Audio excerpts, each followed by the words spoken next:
by suitable surface terms because they are very important. They give usually almost all of the contribution. So you have this classical background contribution, and then you have the contribution from the physical gravitons, which is the one-loop contribution, for which you understand extremely well what the Hilbert space is. And you can compute it either through this kind of methods or through Hamiltonian. So the question that I would like to address is, of course, what is not clear in these Euclidean path integral derivations is what is really the Hilbert space over which you take the trace on the left here.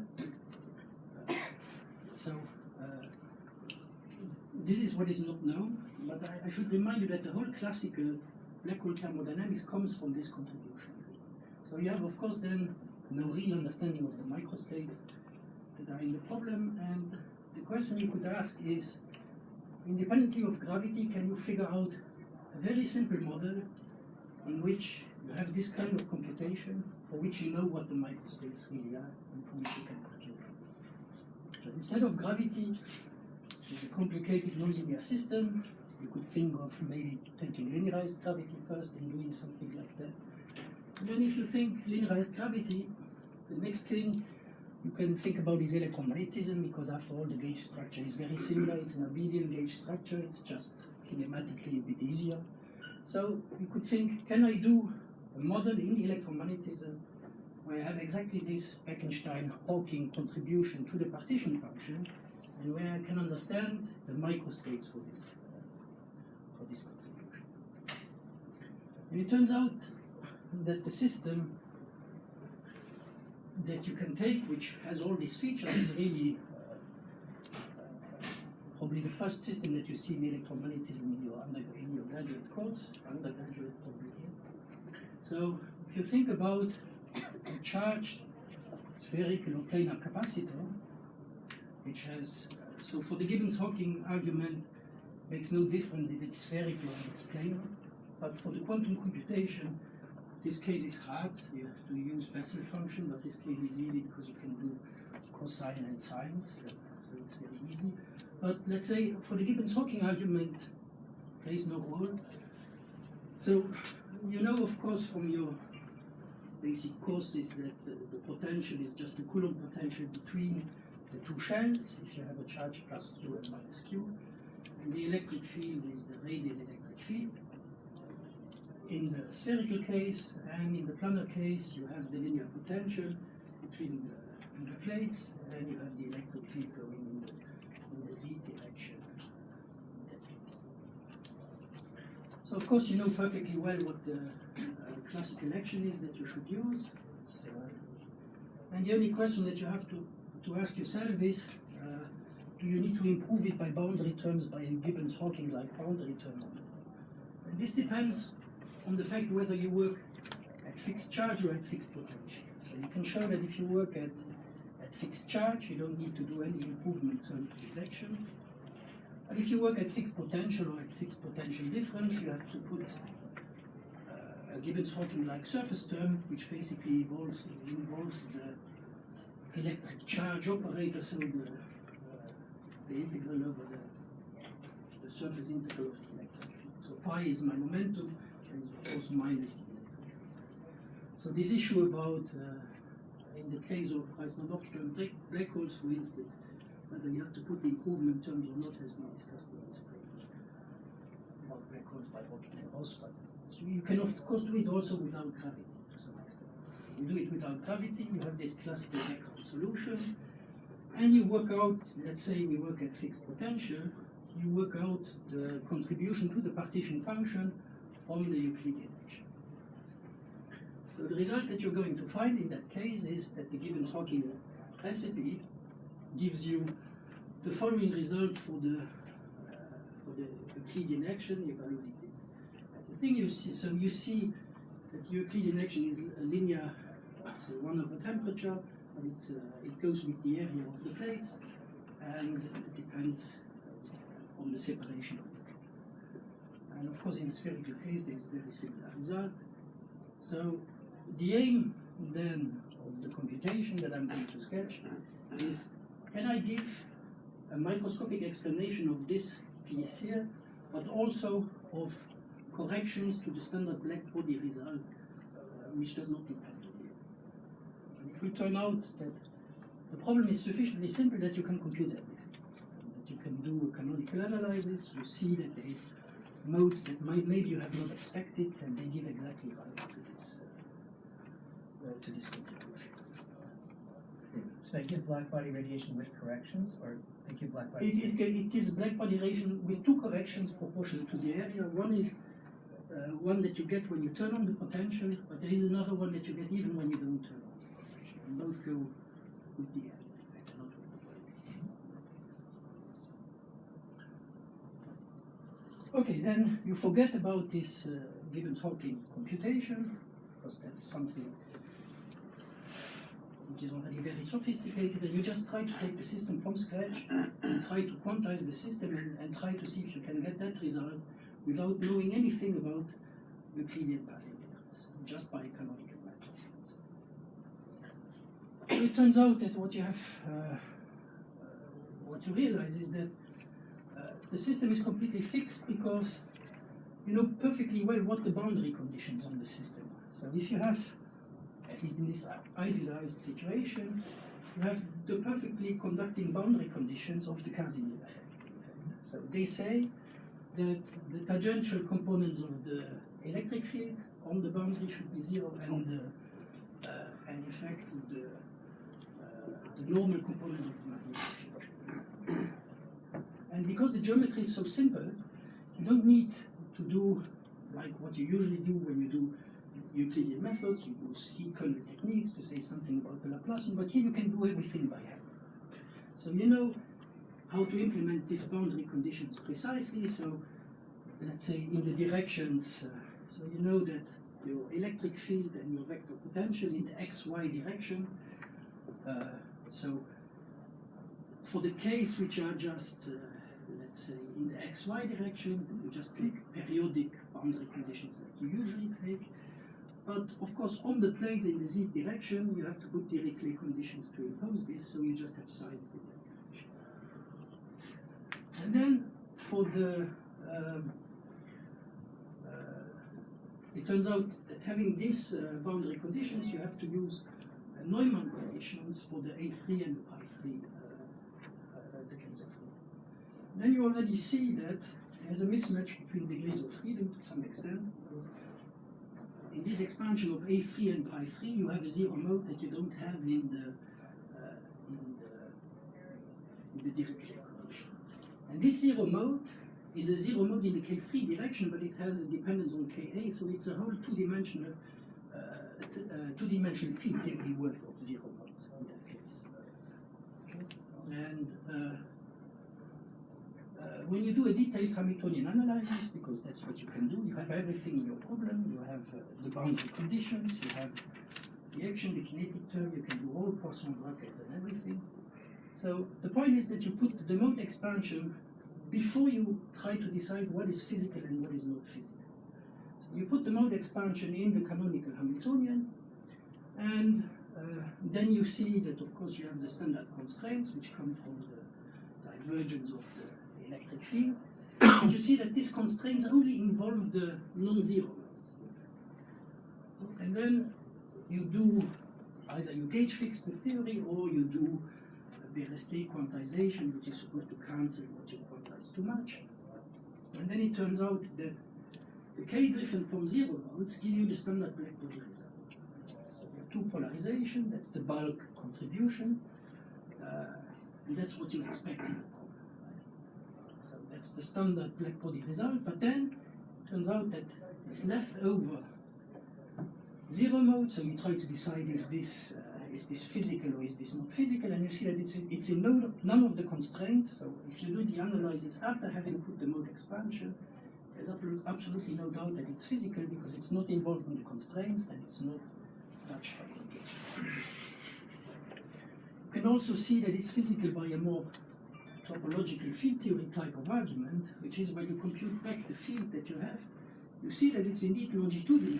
If z was a real coordinate, you see that z has to live on it's not a coordinate, but it's bounded.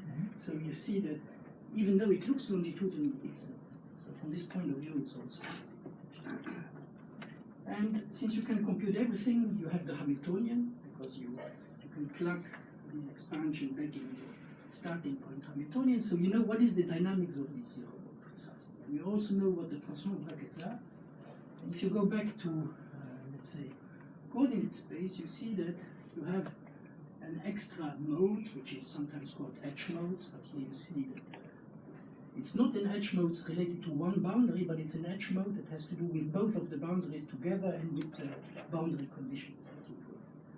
So you see that if you put everything back, that you have an additional massless scalar in the theory whose coupling here is completely fixed by the geometry of the problem. So L3 sits in front of this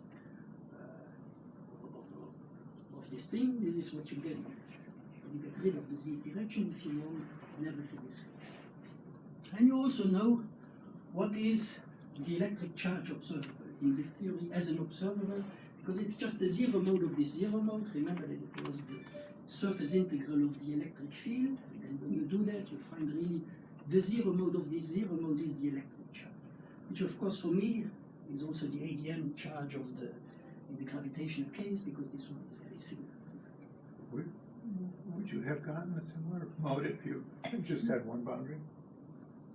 I'm not sure, actually. I don't know. Well, probably yes, but maybe not all the details of the theory. Maybe you cannot. Here, what is really important is that you have complete states. You have complete delta functions. You know exactly what your Poisson brackets are, and you can compute everything. I think you get it, but maybe not in all details. You're asking if one of the dimensions is infinite? Yeah.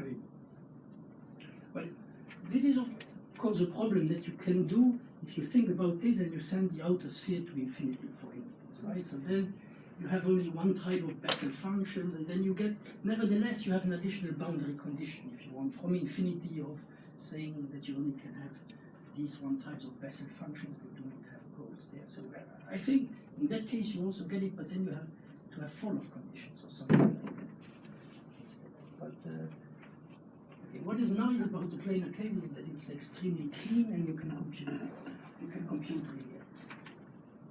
And then of course, I don't need to say anything anymore because everything is clear. Everybody can compute the contribution of a massless scalar to the partition function, and it goes like, instead of going like the volume, because you in one dimension know, it goes like the area, you get the geometric factor. And this is what you get from, let's say, the non-zero modes of the zero modes, the Ka different from zero.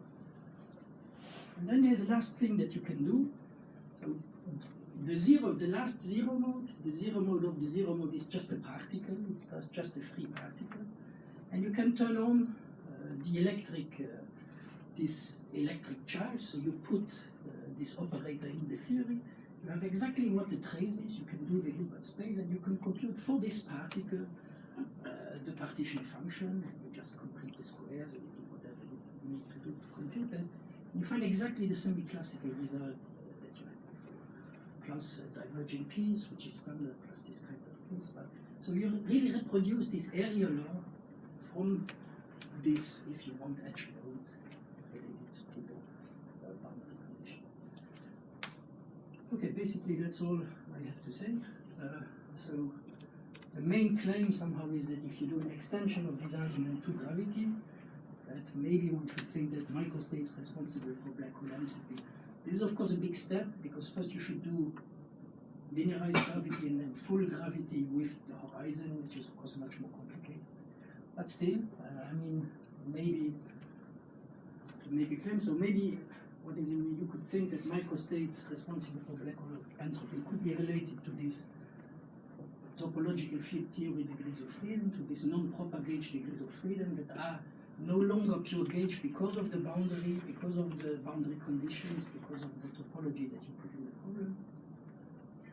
Maybe the lesson to be learned is that that you cannot say what the physical degrees of freedom of the system are if you have not specified what the boundary conditions of the system are. So you cannot say from your experience when you take the large volume thing, that the degrees of freedom are just transverse degrees of freedom. You have to do the real computation when there is taking the boundary conditions into account, otherwise you miss this two-dimensional field theory, which is of course subleading with respect to the bulk, but which is the...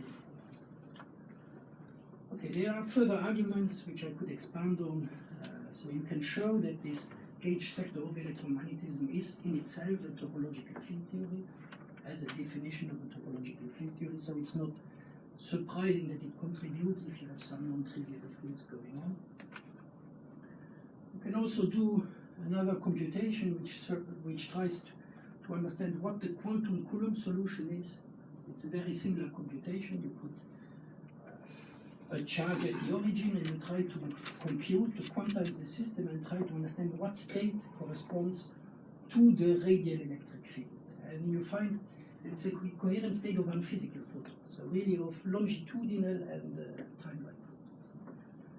And also, if you look at the Schwarzschild solution, if you look at the linearized Schwarzschild solution in linearized gravity, you see that the Schwarzschild solution has absolutely nothing to do with TT degrees of freedom. It has only to do, when you look at the solution, it has only to do with traceful degrees of freedom, which with degrees of freedom that are, to some extent, pure gauge when you take a naive point of view.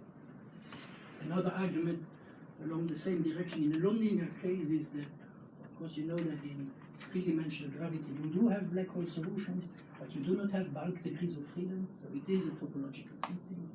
So if you hope to understand the entropy of the black hole in 3D gravity, you have to do it without saying something about gravitational waves. And maybe the last point is that the observable that you use to say something about Kerr or about Schwarzschild are these ADM surface charges, and they are very similar from the construction to this electric charge observable there. They only involve, let's say, trace or longitudinal lines. If somebody has some questions on that, I have details on all this computation. I would be happy to discuss them.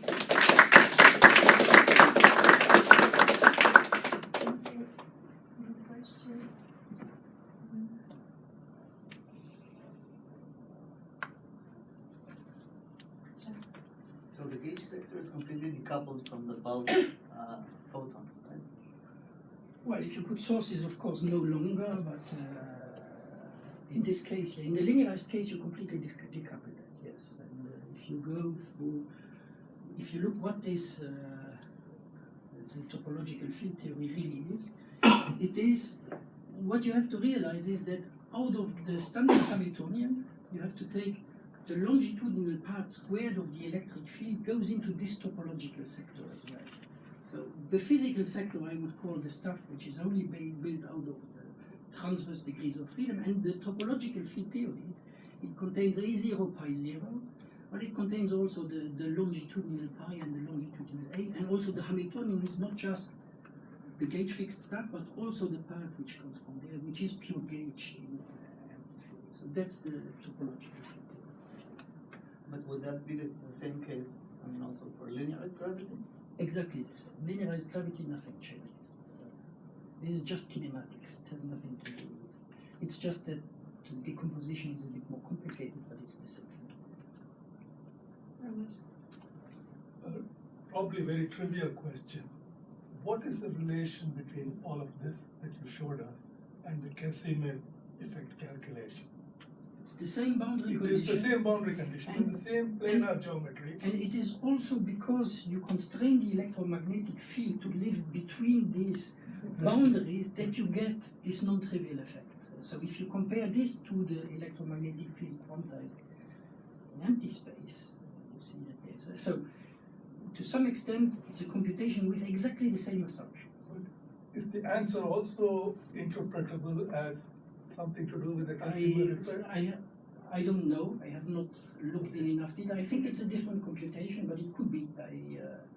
It's for the Casimir energy was exactly the Casimir energy, no? Is it? That's what It could be. I thought that's what you were saying. No, I was saying that okay, maybe the energy, yes, but Which term is that? but You had the Hamiltonian, yeah. I mean, it's eigenvalue. So where is the Casimir energy exactly? Isn't this a contribution of the Casimir? H non-P and P2? Well, the ways I've seen of how to do the Casimir energy, you just can do it from the vacuum fluctuation, from the 0 modes, right? From the you can take the mean value of the energy, but you can just do it from the 0 point energy. It's maybe an ugly way of doing it, but it's one way of doing it. No, it's clearly related. It's the same physics, it's the same system. But okay, I have not really studied it. I don't think, at least this part for sure, about the electric charge is not the same computation because they have not looked at this observer. But they looked at the Hamiltonian for sure. That's absolutely true. So that part I agree, but this one, they have, because they were not motivated by black holes, they have not tried to repeat this computation. So with this, I'm fairly certain this is a new computation. But the physics is the same in Casimir physics. So maybe one follow-up. Has the Casimir effect actually been,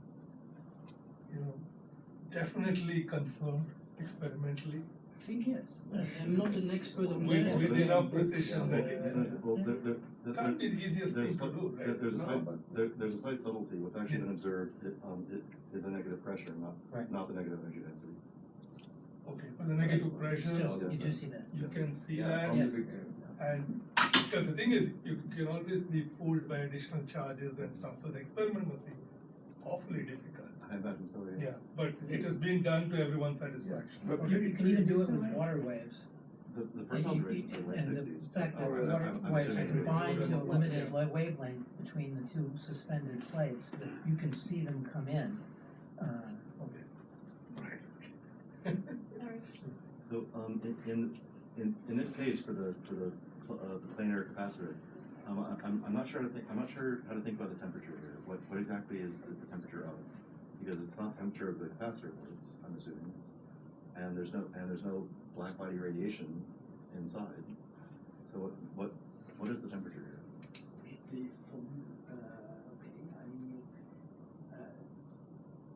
I'm not sure I can answer it in an easy way. It's just this is the computation I'm doing. I mean, I'm putting beta mu times this thing. I agree formally it all looks like temperature. I just don't know what's the temperature of. There's one He's point. putting it at finite temperature. Oh, so the Yes. capacitor plates themselves are No, I'm putting it in when I turn on this potential. When I Oh, turn I on see, the thing okay. here. Thank you. I understand, thank you. But maybe you're right in some extent because there's been some criticism to this which says that if you compute the entropy of this, you can see that this is a contribution to the partition function. And then you can see that this piece here with the electric charge, you can absorb into the internal energy of the system. And in such a way that the entropy is not... But still, it's a contribution to the partition function. And here, I'm not worried about any interpretation. I'm just turning it on in the standard way. I'm not doing anything. Is there any more questions?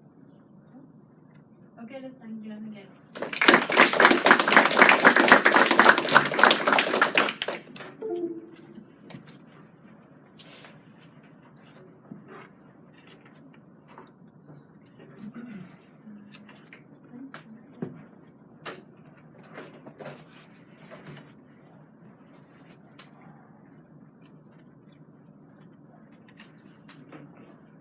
Okay, so our second speaker, check it was first. Yeah, is Chandrasekaran. Sven is a graduate student at UC Berkeley, where he works under supervision of Rafael Busso. And today we'll tell us about symmetries and charges of GR at null boundaries. Thank you. Thanks for having me. So I sympathize with Glenn that it's a hard follow-up to the black hole picture, so I'm going to try to do my best to make it fun. But so I'm going to tell you about some work that I did with Anna Flanagan and Karthik Prabhu on understanding the structure of general relativity at null boundaries using the so-called covariant phase space formalism. So before jumping right into the details, I kind of want to just give you some overarching story about how boundaries fit into the picture when talking about gravitational theory. So, you might be used to the usual idea that in gravitational theories we have a diffeomorphism invariance because gravity doesn't care about what coordinate system you use, so it's a redundancy in your description of the dynamics. And this is true if the manifold that you're talking about doesn't have any boundaries. And what we say precisely is that diffeomorphisms are gauge symmetries of gravity when your manifold has no boundaries. But of course, in most situations that we're interested in, we often deal with boundaries, right? We're of course interested in black holes. Null infinity is a very important object. If you're interested in quantum field theory and you want to calculate entanglement entropy, then entangling surfaces are also boundaries that show up. And so it's important to understand how boundaries are incorporated into a field theory structure. So the way you should think about boundaries is you think of them as anchored objects. So you treat them rigidly, differently from the rest of your space-time manifold. So as I change the background that this boundary is in, I keep the boundary fixed. And what that does is it breaks the diffeomorphism symmetry of the bulk when you're near the boundary. More precisely, diffeomorphisms that would have otherwise been gauge symmetries become actual symmetries of the theory. They're very similar to edge states in condensed matter systems because you're treating the boundary as a special place. The sense in which they become genuine symmetries is that they now generate non-trivial charges on that boundary. So when they act on states, they actually transform the states in some non-trivial way, and they tell you something about the degrees of freedom of the theory that are sitting on that boundary. And the whole point of this talk is to see how this whole structure is incorporated into null boundaries in gravity. And I'm going to put particular emphasis on null boundaries that have radiation passing through them in order to take into account the most general situation, because we're really interested in what happens when gravitational radiation can fall into black holes, for example, or pass through null infinity, or whatever situation you're in. So, you might ask why null boundaries in particular. At the zeroth order level, there's this beautiful structure of BMS symmetries at null infinity, and understanding how this carries over into finite boundaries in the bulk of your space is very important. And Andy and others have, had a bunch of papers recently on how these kinds of symmetries might be relevant for the purification of outgoing Hawking radiation in black hole evaporation. Another very interesting application is the study of entanglement entropy in gauge theories in gravity, because there you're also treating the entangling surface as a special place, and you get these physical degrees of freedom that are supposed to give you the area contribution to the entanglement entropy that could be related to the Beckstein-Hawking entropy for black holes. And then, of course, quantization on null surfaces in black hole thermodynamics will have some important aspects coming from the study of symmetries and charges. So there's a whole bunch of reasons that all come together under this one topic for why we should study this. Okay, so what is the covariant phase space formula? So it's had many different avatars over the years that many different people have described it in different ways. The classic one that I'm going to follow is the one due to Wien-Wald and Iron-Wald. But for example, Glenn has a beautiful version of the story that he's worked on. So covariant phase space is basically a glorified way to talk about the kinematics and dynamics of the theory that you're interested in. We're going to be interested in general relativity, so just keep that in the back of your head. So you start with some configuration space. So I give you some manifold with some boundary, and just throw all the different possible metrics you can have on that manifold. And then you just impose some equations of motion, like Einstein's equations, that you project onto some subspace of the configuration space that are on shelf, and basically this object is called a covariant phase space.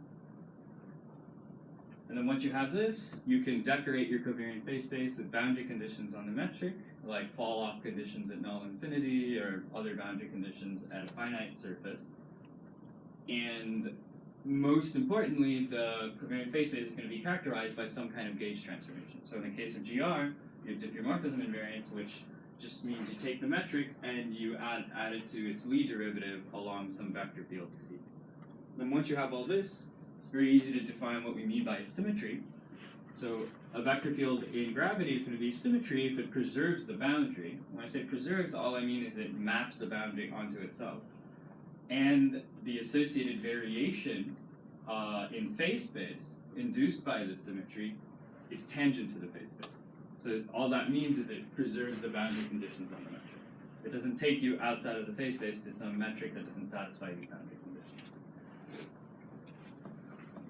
Okay. So once we have symmetries, we can Sorry, start. preserves the boundary, you mean preserves the boundary As in, of the phase space or the boundary? no, of the actual physical boundary. So like if I have some null boundary, it's not going to start moving it around. It'll just map it back onto itself. Because that's what it means to treat it as like an anchored object. Okay. Yeah, does it sorry. need to map it onto itself, or does it need to restrict to the identity? No, yeah, it really needs to map it onto itself. But not everybody would insist on that. I mean, you're free to define the symmetry to be this, but. Yeah. Yeah, actually I'll talk about that at the end, like how you can modify this. But yeah, it's a good point. Okay, so now we want to talk about charges. In this usual covariant phase space language, the way you talk about charges is you first define a bunch of useful quantities. So I'm going to use the usual notation that Wald uses, where both phase objects are differential forms instead of just numbers. So, for example, the Lagrangian L there is a 4 form in 4 dimensions instead of just being a number, but the details aren't that important. So we know the usual trick where you take the variation of the Lagrangian and you get some equations of motion and some boundary piece. And normally we throw away the boundary term because all we care about are the equations of motion. But if you're interested in charges, just like in the usual Hamiltonian framework, it's the boundary term that's the most important, so you have to keep that around. And the boundary term is called a symplectic potential, and it's a 3 form. And on top of that, we also know from Noether's theorem that if we have any kind of local gauge symmetry, there's some conserved current associated to it on shell. And this conserved current is built out of these objects, but for us the only important part is if it's conserved, then that means it has to be the total derivative of some other object. Because conserved means its exterior derivative is 0. And this object is called a Noether charge 2 form. And lastly, probably the most important is the symplectic current, which is the antisymmetric variation of the presymplectic or the symplectic potential. And roughly, you can just think of it as giving you some notion of a measure on your phase space. So these 3 objects together pretty much give you everything you want. Namely, okay, so now imagine you have your boundary and your manifold, and you take some cross-section of it. So always keep in mind the null boundary, since that's what we care about. So you take some cross-section of it, and on that cross-section, you can talk about the charge associated to any symmetry in terms of its variation. So the variation of the charge is given by this very simple integral formula in terms of the Noether charge 2 form and this presymplectic potential. Now, so this is really nice, but what do we actually do with it? Because it's given in terms of a variation. So in order to actually get a global charge on phase space, you have to figure out how to integrate in the field configuration space. Unfortunately, you can't do that in general. And that's because we're trying to be as general as possible. So if you have a null boundary, for example, and you allow for radiation to interact with it, then the null boundary is like an open system. So the degrees of freedom of the null boundary can interact with the surroundings. And we know that when you have open systems, typically the Hamiltonian won't exist. And precisely what that means is if you take the antisymmetric variation of the charge, it's not going to be 0. So you can't actually get rid of the delta from before. And the term that obstructs it from being 0 is just the integral of the symplectic current over some cross-section of the null boundary. But we really care about these kinds of situations because we want to know how the boundary degrees of freedom interact with some dynamics of like radiation passing through. So we're going to figure out, how to get around this. And this is some beautiful work that Wald and Zubaz did a while ago. But they were interested in null infinity. So what happens if radiation leaves null infinity? But we're going to be talking about finite null boundaries, but the basic ingredients are the same. So the algorithm goes as follows. So how do we find an integrable charge? So first you take the symplectic current, you pull it back to the boundary, and then from the pullback of the symplectic current, you define a boundary symplectic potential. So I'm going to call this capital theta. I'll refer to it as a Wald-Zubaz correction. But it's a potential that's intrinsic to the boundary. And then from this, you define what I'm going to call a Wald-Zubaz charge, and you just take the old definition of the charge, and then you tack on this extra capital theta term. And it's pretty easy to convince yourself that this thing is now manifestly integrable in the sense that it satisfies this condition. Just by construction, if you take the antisymmetric variation, you get this obstruction term, but it's canceled off by this, just by its definition. And basically what this definition is not some magical definition. All it's doing is this object here is tracking the effect of the radiation on the degrees of freedom of the boundary. It's tracking exactly what's leaking out or coming in. And the sense in which that's made... We don't really know what this charge means, right? We don't know if it's symplectic bracket with general symmetry. Yeah. So okay, so I'll mention that in I mean, we don't know what the one above does either. Yeah, so that one in general won't generate any action in phase space because you won't be able to integrate it up unless you impose restricted boundary conditions. This just never generates the action on phase space, except in the case where it agrees with this anyways, and it's stationary. Right. So it's a notion of a charge. It's like the Bondi mass at null infinity. It captures some degrees of freedom on some cross section of Scrim, but it's not actually going to generate some Hamiltonian motion in phase space in the sense that its Dirac bracket is the variation along phase space. But I'll talk about how this is related to that generator, at least in the case of black holes. Yeah. Okay, so the sense in which this tracks, stuff that's coming in or out is if I take this variation and make it the variation due to a diffeomorphism, so delta G is the lead derivative of G, then you can show that it just measures the flux of the Wald-Zubaz charge across the null surface, or flux density. So it's tracking like how gravitational radiation is carrying out the value of the charge. Okay. So this is all basically for general null boundary, general finite boundaries, but what we really care about are null boundaries. So let's just come to that now. And before getting into the details, let me just spell out the rough strategy that one takes. So if you just start right away and try to figure out what symmetries are, you're going to get a bunch of nonsense because there's a lot of spurious degrees of freedom in the description of the phase space when you have some boundary subsystem. And what I mean by that is there's boundary data associated to the surface that's equivalent for all the different space-times in your solution space up to diffeomorphisms. So if I were to fix this data, it wouldn't reduce the size of the solution space. So in some sense, it's just a redundant description that's left over. And I'm going to call the boundary data that you can fix in this way the universal structure associated to the null surface. This is language that I'm borrowing from Ashtekar when he was studying null infinity like years and years ago. So in some more detail, let's say for concreteness we have a null surface that's R cross the 2-sphere, just for simplicity. So associated to this is some null generator L, and there's this non-affinity parameter kappa, is also sometimes called surface gravity, and it just measures the extent to which the null generator is not affinely parameterized. Okay. Now, because it's a null surface, there's no canonical way to normalize the null generator, so the only meaningful objects to talk about are the equivalence classes of L and kappa under rescalings. This rescaling could be any function at all. So I'm going to stick to these equivalence classes, and I'm not going to go into the detail, but you can show that between any two spacetimes, or across all spacetimes, these objects can always be identified between two spacetimes up to a diffeomorphism. So this is the universal structure for a null surface. So in some sense, this doesn't really carry any interesting information about dynamics, and we can just fix it. And the more important thing is there's nothing else you can fix. This is the maximal set. If you try to fix, for example, the induced metric on the null surface, which you might try to do because that's what you do at null infinity, then you're going to kill all the interesting solutions like radiation and any kind of situation where you can go from a sortial black hole to a Kerr black hole, because of course the metric is going to change in those situations, right? So you can't fix the metric. So once you've fixed this boundary data as universal, the covariant phase space associated to the null boundary is just a set of all metrics solving Einstein's equations with this universal structure imposed.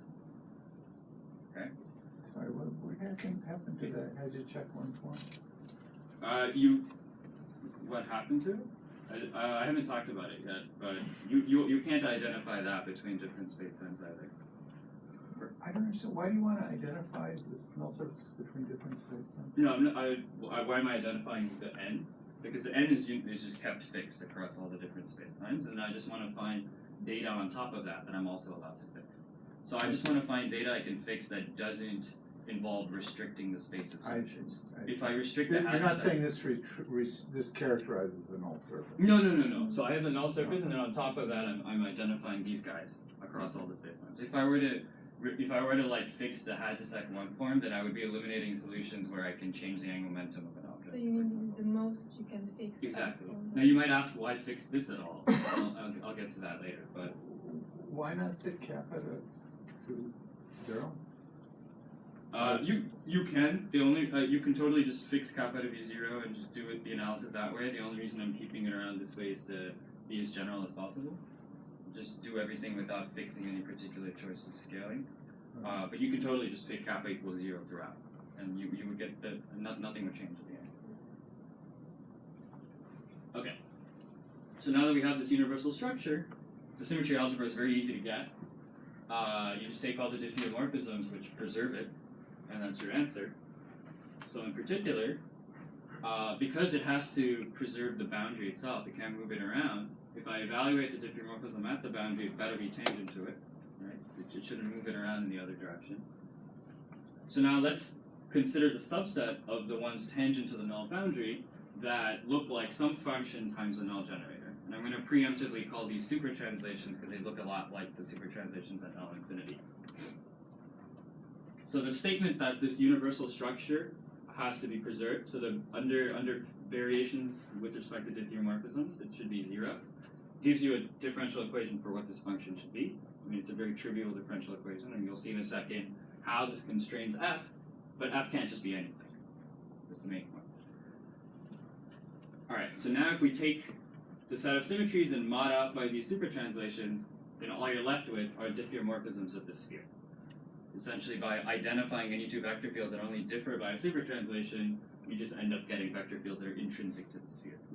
And this structure is just a semi-direct sum. So we find that the symmetry algebra is diffeomorphisms of the sphere and a semi-direct sum with super translations. Notice that this is an infinite dimensional symmetry algebra. It's completely universal and present at any null boundary. Right? It doesn't care about the radiation or anything, it's just always there. So your f is arbitrary function of time and angle subject to the second. Exactly, yeah. Exactly. Okay. When you say it's completely general, do you mean just for the R cross S2 topology? Yeah, okay, very good question. So, yeah, so it does, if you take that to be the local topology, then this is always the answer. But of course you could have situations where, like a collapsed black hole, where it starts at a point, right? The null boundary starts at a point and then goes on. And in that case, the global topology is different. So if you were to exponentiate this to get the symmetry group, then the answer changes, because now you're not allowed to move the point that the null surface comes from. Or like if you have an eternal black hole, you can't move the bifurcation surface. So you would lose, I'll explain in a second what you would lose. But let's say you do what Andy said, and just choose kappa equals 0, so you just have affine parameterization. And it just picks some affine parameter and some angles on the null surface. These could be like Gaussian null coordinates, for example. And just see what the symmetries look like. So you can just, this is a simple object to solve, you just solve for it. And you find that the super translations correspond to two free functions. The first set of functions are angle-dependent translations of the null generators. And you can check that they actually form an abelian subalgebra of the symmetry algebra from before. So they're a lot like the super translations at null infinity. But on top of that, we have these angle-dependent rescalings. You don't have this at null infinity because the ability to rescale falls off quickly enough with the metric, right, in the usual asymptotic flatness conditions, that you lose this freedom. But for a finite null surface, it's there. And the way you should think about this is in the special case of, say, a killing horizon or an eternal black hole. This is an infinite dimensional generalization of the usual boost generator on the horizon of a black hole, right? The usual Hamiltonian conjugate to the boost translation vector field. Okay, and so coming back to your question, if the topology was such that, for example, with an eternal black hole, you're not allowed to move the bifurcation surface, you would lose these. but you would retain these, and you would retain these. If your larger V scale, you can't move the vector field. Right, and then the last set are these diff S2 vector fields, which are sometimes also called super rotations, although they're not exactly the same thing. Okay. So we have the symmetries. So now, how do we get the charges?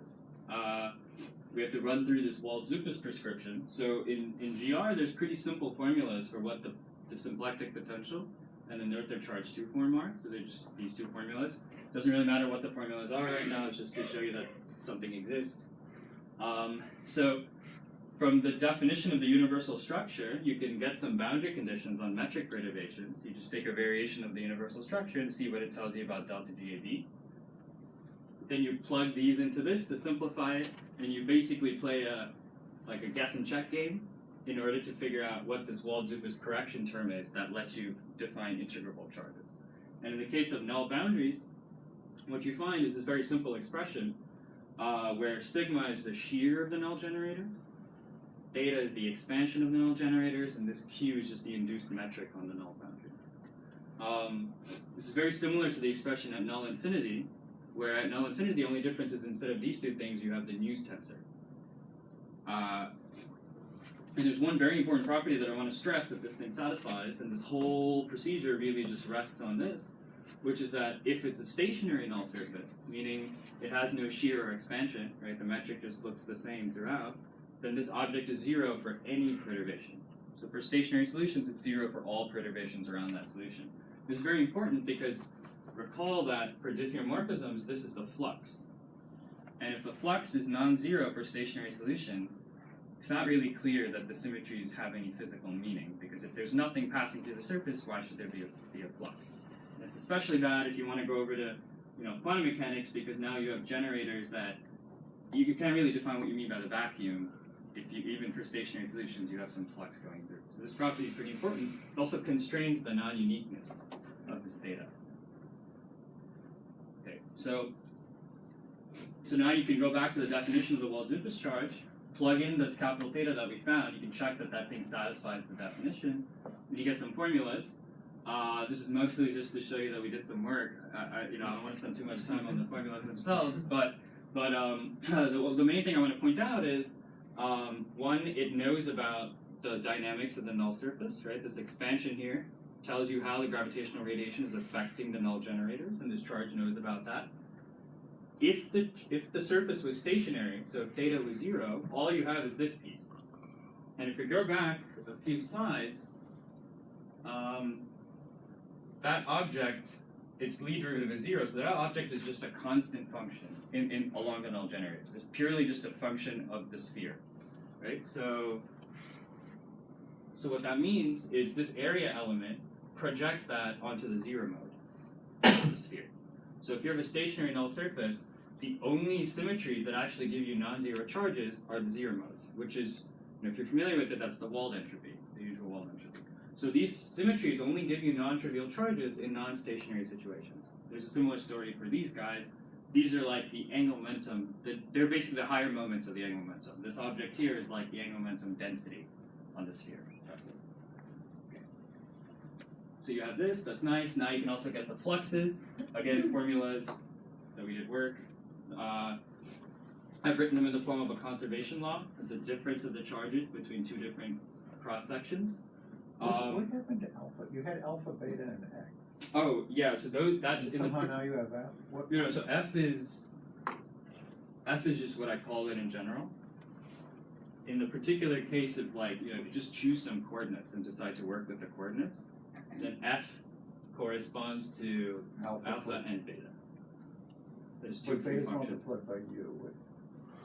Yeah, because it's like a dilatation along the null generators. So here there's two free functions, but there was only one free function. No. F. So in general, F is a sum of these two free functions. I've just because it's given by this differential equation. The solution to this has two free functions. I see. But not necessarily alpha and beta will show up in the charge. Right? It could be that one turns out actually. So actually, yeah, if you write it in this language, only beta shows up. Yeah. Then what is the last term? Because This one is not like F, right? No, so this one measures basically the higher moments of the angular momentum of those. Because in your previous parameterization were just F times an angle, right? So these are just the vector fields that are along the null generators, but if you mod out by those, then you get diffeomorphisms of the sphere. So the diffeomorphisms of the sphere are these objects. Okay. Sorry. Yeah, so to answer Laura's question, only the beta function will show up. Alpha won't show up in this one. Unless we take kappa non-zero. Oh, sorry? If kappa is non-zero, then Even if kappa is non-zero, you can check that it's only the rescaling of the function that shows up here. Alpha won't, the angle dependent translations won't show up at all. So does this thing depend on you? No. This does not depend on me. So It's just a function on the sphere. So is the kappa going to zero continuously, or you have to reanalyze this case? You have to do them separately. In that case, is beta the only one that appears? Just rephrasing Laura's question. Yeah, it is. I can write it out in more detail after, but yeah, it's the only one that will show up. Any other questions? Okay. So wouldn't be the expansion as shear a function of alpha and beta? Because now it's like, in your flux it's just like an abstract data. So how do you have to compute them, right? The shear and the expansion? Yeah. Oh, so those don't depend. So only F depends on alpha and beta. These are just functions of the null surface. So they just depend on whatever initial data you've given me on some cross section of the null surface. So they depend on, the metric and radiation that's around and things like that. But they don't know anything about the symmetries by themselves. All that information is up there. Okay. So you have infinitely many charges for any null surface, and you have infinitely many conservation laws associated to them. Right? So this is it's a tight constraint on the dynamics of the theory. Now, getting back to Andy's question from a while ago, so we talked about charges so far, but I haven't said anything about the actual generators that whose Poisson bracket with the field data transforms the field data under the symmetries. Right? So those are a little bit different. They're defined as the integral of the symplectic current, where one of the variations is the diffeomorphism, integrated over the entire null boundary. And they're also defined through a variation. And one thing you can check in this usual Wald-Dyer formalism is that the total flux integrated over the entire null boundary. So if I just take this to be the entire null boundary, then the total flux is equal to the charge generator, the symmetry generator, if this Wald-Zubaz correction falls off sufficiently quickly at the endpoints of the null surface. So just to give you an example so that it's clear what I mean, in the case of null infinity, Ashtekar and Streubel had a nice paper from a long time ago. If you assume some fall-off conditions on the News tensor as you approach the endpoints of null infinity, then you can show that the supertranslation fluxes on Scry actually generate the canonical transformation up to some sort of. Ashtekar and Struble claimed that, and Yeah. so when I was thinking about this, I actually talked to a number of people, including Glenn and Wald, whether the supertranslation at Scry minus the charge generated the supertranslation, and Glenn said, I don't know if anybody's shown that, and it was claimed in a paper of Ashtekar, and I think this paper by Ashtekar and Struble. Yeah. And then my student checked it, and it didn't work. Yeah. There was a factor of 2. Yeah. And that had to do with projecting from the phase space, not using Poisson brackets, Right. but using the Dirac brackets, Right. which brought in that factor of 2. So Right. I don't know how you can say that these generate the symmetries, but it's certainly not the Poisson brackets, which don't even No, have the phase space. that's to true. itself. Yeah. So I was brushing that under the rug, but yeah, you have to carefully construct. Yeah. So these guys don't actually do this, but you have to carefully construct the Dirac bracket and check that it actually satisfies the usual definition. What they did basically was get rid of this delta and claim that now they have the thing which you would normally call the symmetry generator, only insofar as it satisfies what we normally call the definition. And that was wrong. You can't, but their inversion of the Dirac bracket was. I mean, they didn't do it, but they would have done it wrong. Right. So there's much more I totally, yeah. to it, and I think it's Definitely. only been solved for super translations. Any Yeah, other so they case- haven't done it for the angular momentum charges, or I don't know if that's been done, but I don't know. No, I don't think it's, I agree. so I don't think that we can say that this is a symmetry generator Okay, on anything. okay, that's fair. Okay. It's an important problem. And it's an important problem, right? Okay, so with what Andy said, I'm gonna now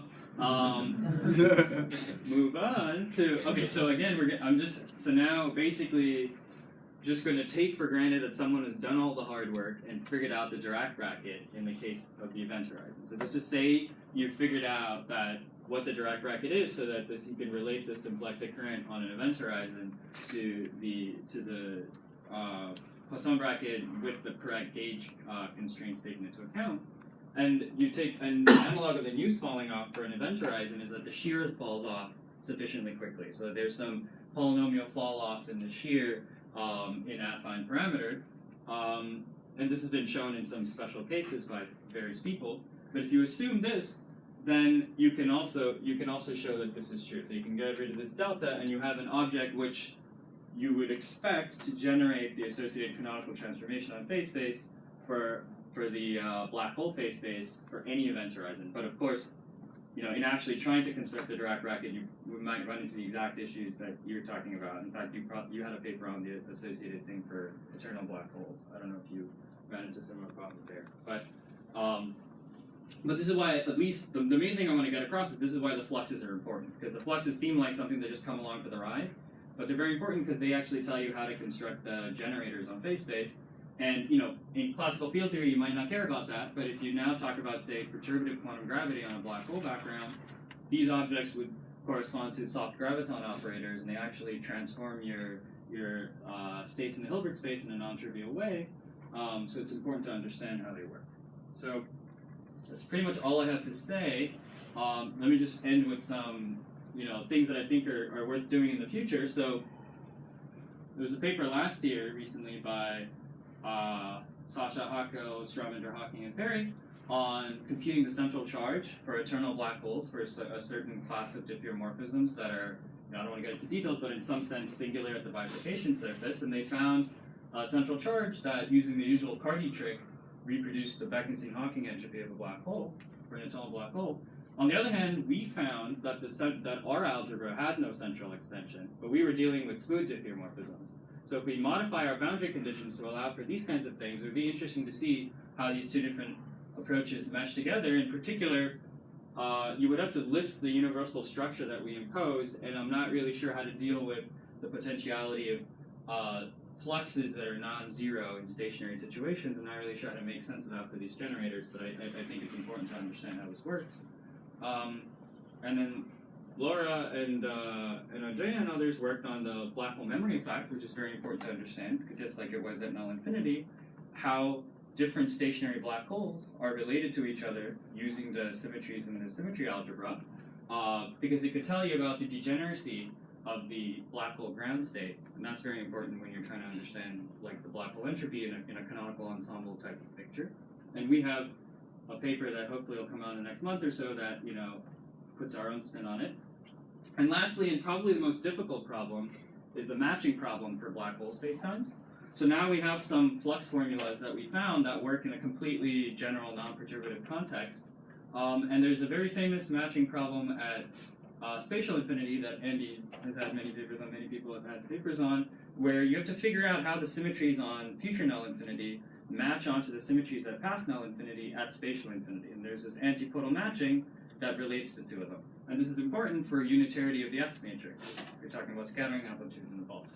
Now, if I have a black hole background and I'm interested in the S matrix, you also have to figure out how the symmetries on the future horizon match onto the symmetries on future null infinity at time-like infinity. And that's harder because time-like infinity is literally a point. So it's a much worse structure, and it's not really clear how to make it work. But it's very important to understand this if you want to talk about unitarity of the S matrix. You're talking about scattering amplitudes that really care about the black hole horizon. And if you try to do it in a way that's very similar to spatial infinity, I think you run into some issues.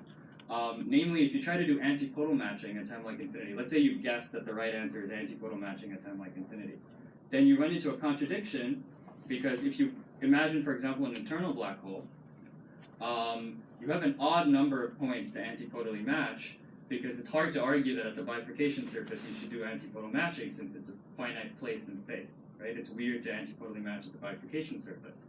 So in that case, because you have an odd number of points, if you start out with one particular generator on Scry Plus and you go all the way around the diamond, you're going to come back with the opposite generator.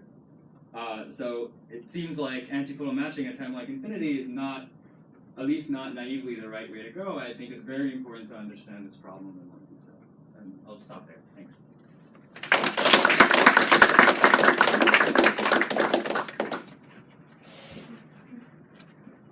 Further questions? Eric? So, this may be a very naive question. I just want to make sure I understand what's going on with the diffeomorphisms at the very beginning. So is the claim that, so just standard black hole space-time, so are you claiming that we should restrict attention only to diffeomorphisms that fix the boundary because the others are somehow non-physical, or? Well, yeah, if you really want to, yeah, so if you really... because if I'm just in Schwarzschild, and I say apply a diffeomorphism that just shoves everything 10 feet to the left, that should be exactly the same physics. Yeah, well, so the way I like to think about it is if you're, let's say you're really interested in black hole entropy, and you should really just be thinking about an exterior observer. As far as that observer is concerned, you can just delete the interior of the black hole, because they're never going to see it. And so now the horizon really becomes like a genuine boundary of your space-time. And so you want to treat the event horizon as like some genuine subsystem in the manifold. And normally, if you want to talk about the subsystem, you don't want to move it around because that subsystem is distinguished from all the bulk physics. Just like null infinity is a special place, now the event horizon is a special place. So as far as an exterior observer is concerned, it's a genuine boundary. And it's a lot like in condensed matter systems where you have topological boundaries. Whatever gauge symmetries are in the bulk are broken by that boundary because you want to treat that boundary as a subsystem separate from whatever's happening in the bulk of the manifold. Someone falling through the horizon won't see any of this stuff? Yeah, so it's a very good question. There's this thing called black hole complementarity that I think tells you how to answer that, but I don't know that. Yeah, but it says some words that somehow seem like they may be relevant. Yeah, so these degrees of freedom you might be able to argue are similar to these stretched horizon degrees of freedom that Lenny Susskind likes to talk about. But if you're talking about an observer falling in, I'm not really sure how to identify these so-called edge mode degrees of freedom. Well, I'm not just to respond to Eric. I'm not sure we need to think about quantum black holes too. Oh yeah. So I mean, it would depend on how you want to set up your formalism, because in a natural way of doing things, if you just took a constant translation in Bondi coordinates or something, that would have a vector field which would not leave the horizon fixed. That's what you would say. So you would be excluding that with your, now maybe you can include it in some other way, but I'm just saying it's not a priori manifest that those are the only things you... No. I mean, I don't think there's any surefire way of arguing that these are the only things you should consider. It's more just, let's say you only want to restrict attention to that subsystem and you want to forget about everything else. Then you might be able to argue, I only care about this subsystem. I don't want it to become just part of everything else. I want to focus on what's happening here. And so you don't want to just move it around in order to distinguish it from everything else. I don't think there's any rule that says this is the exact way to do it. They might well be the simplest things to try to understand the person. Yeah, I mean, I think part of the problem is that there is no rule, so it's not really clear, for example, what symmetries we've missed, what charges we've missed. I mean, there are these superrotation charges that, that Glenn and people figured out way later, because the rules weren't really set in stone. What is you calling a symmetry? What are you allowed to do on these surfaces? Yeah. You wrote that the charge variation is integral to symplectic density with respect to the null hypersurface, but usually that's over a Cauchy surface. Yeah. Is that general that your null surface always? So there's a detail I skipped over there just in the interest of time, but what I have in mind really is, for example, if you're in a black hole space-time, you have the future horizon, you have null infinity, and the Cauchy surface in GR, you don't have to worry about time-like infinity, and the Cauchy surface is the horizon plus Scry, and I'm just focusing attention on the horizon piece of it. In general, you would need the whole Cauchy surface to get the generator on phase space, but the claim is that in the case of event horizon plus scry, you can focus on them separately. Roughly because you have left movers and right movers, and the stuff that are falling into the black hole aren't really going to talk to null infinity, so you should be able to characterize all the degrees of freedom on the horizon separately from scry. But this really depends on the fall-off conditions at time like infinity. I see. But it seems like some bulk null hypersurfaces, you wouldn't be able to. No, you wouldn't, and that's why as even part of a Cauchy surface. Like if you have a hoop and then you move it at the speed of light, like that would be a null surface as it has to cross off. Yeah. It won't be definitely won't be a Cauchy surface in general. It's just that the point is just that in that case, it's just not going to be the canonical generator on phase space. There's no chance of it. It's just that in the case of a black hole, you could actually show that it should be in some sense, in the sense that you could actually get rid of the charge variation. If you try to define it this way for a non-Cauchy surface, it'll just fail. So when you're talking about this matching problem, so you're thinking about an S. You're thinking of an S matrix in a fixed black hole space-time that you would need such boundary conditions. Yeah, exactly. Right. But because in a general black hole background, you can't, at least there's no canonical way of identifying the generators on the horizon with the generators of scry, so I think the next best thing is to just figure out how they match at time like infinity, just on that fixed background. Because and then with the aim that now, because you have this non-perturbative formula for the flux on the horizon, you could try to show some conservation law between fluxes on the horizon and fluxes at future null infinity. I think a baby version of this problem is to consider a finite causal diamond and figure out how the matching works in that case and the conservation laws, and then take some kind of limit to get the entire diamond and see what you get out of that.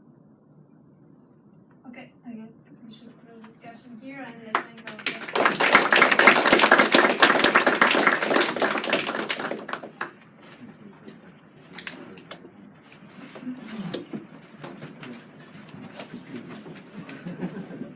I'm not saying I understand it.